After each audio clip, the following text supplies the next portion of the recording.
जर काही दिवसापूर्वी आपल्याला सांगितलं गेलं असतं की आपल्या देशात तेल किती आहे, तर काही दिवसापूर्वी रशियाकडून तेल विकत घेण्याचं बंद केलं नसतं, इराणकडून तेल विकत घेण्याचं बंद केलं नसतं, तर आज पेट्रोल आणि डिझेलचे रेट वाढले नसते. काही दिवसापूर्वी पंतप्रधान आपल्याला सांगतात की खत वापरू नका, शेतकऱ्यांना खरीपाचा सीझन आहे आणि सांगतात खत वापरू नका. खताचे रेट किती वाढले हे संकटात शेतकऱ्यांना कोणी टाकलं, या देशाला कोणी टाकलं, तर या देशाच्या पंतप्रधानांनी या देशाला संकटात टाकले.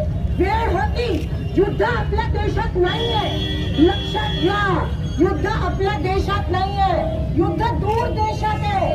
पण तरीही आपल्या देशात का परिणाम झाला, तेच ते इंदिरा गांधींचं बोलतात त्यावेळेस भारत युद्धात होतं, तरीही स्टेबल राहिलं. आज भारत युद्धात नसतानाही भारताच्या लोकांना भोगावं लागतं, कारण का या मोदीच्या सगळ्या पॉलिसीमुळे. कारण का ट्रम्प तात्यांना आहारी गेले, त्यांच्यासमोर जसं ट्रम्प डोले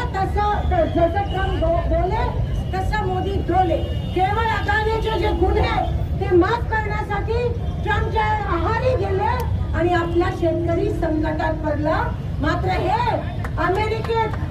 हे विमानात जाऊन मेलनी करत बसले आणि आमचा शेतकरी हा संकटात पडला. आज दरवाढ असेल, खताचा विषय असेल, आज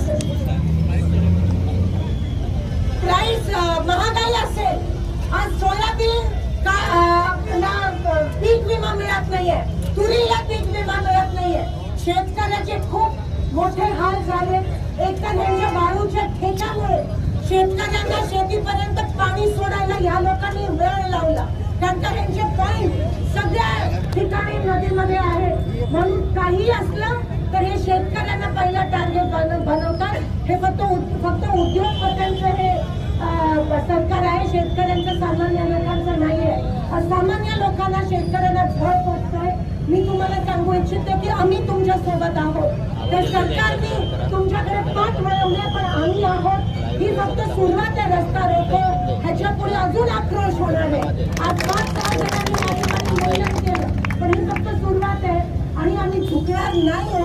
आम्ही बळीराजाच्या मागे आहोत आणि राहणार आहोत शेवटपर्यंत. बळीराजा हे राजकारणाच्या पलीकडे या देशाचा कणा हा शेतकरी आहे आणि तो जर त्रस्त असेल तर आमचे संस्कार आम्हाला गप्प बसू देत नाहीत आणि म्हणून आम्ही शेतकऱ्यांच्या